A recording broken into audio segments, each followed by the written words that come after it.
COVID gave me the bridge. All of a sudden, people are locked up at home. The churches have been declared as non-essentials, and people are in masks. People can't talk to each other. People can't sit with each other. And something very funny happened during COVID when they were telling us protective clothing and what and what. But in a humorous way, of course. I think you can pick up. I got quite a wicked sense of humor in my own right. If you find me on a nice day, I could crack your ribs, but let's do some business. Then I asked myself, okay, after putting all these masks, now what do I do with my wife?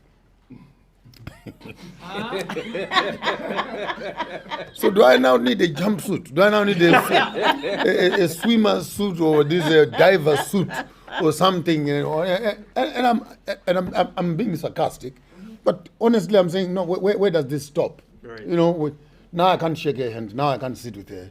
We've come from the same bed, but when we're in church, you know, you don't sit next to each other. You must be so many meters away. So I said, but this is sick.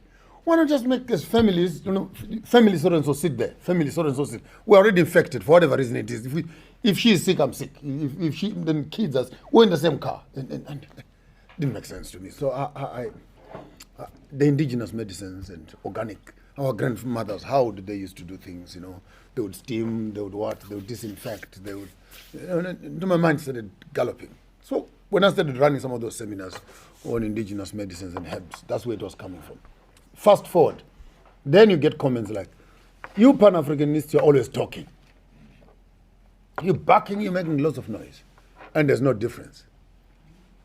From Kwame Nkrumah to Julius Nyerere, Kenneth Kaunda, Robert Mugabe, Sobukwe, Mandela, Lumumba, Sankara, you know, Samora Machel, just waffling and talking and nothing is changing. It hit me hard. That's when I got, around 2012, that's when I got the architecture of the colonial structures.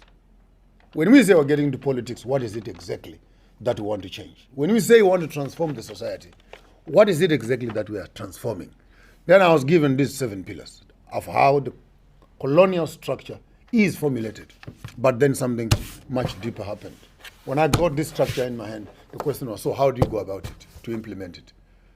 Pongo, we want action. We want to see transformation. And what I heard when they said that, they were saying, we want you to go to war. We want you to take guns. We want you to walk up to governments and start shooting.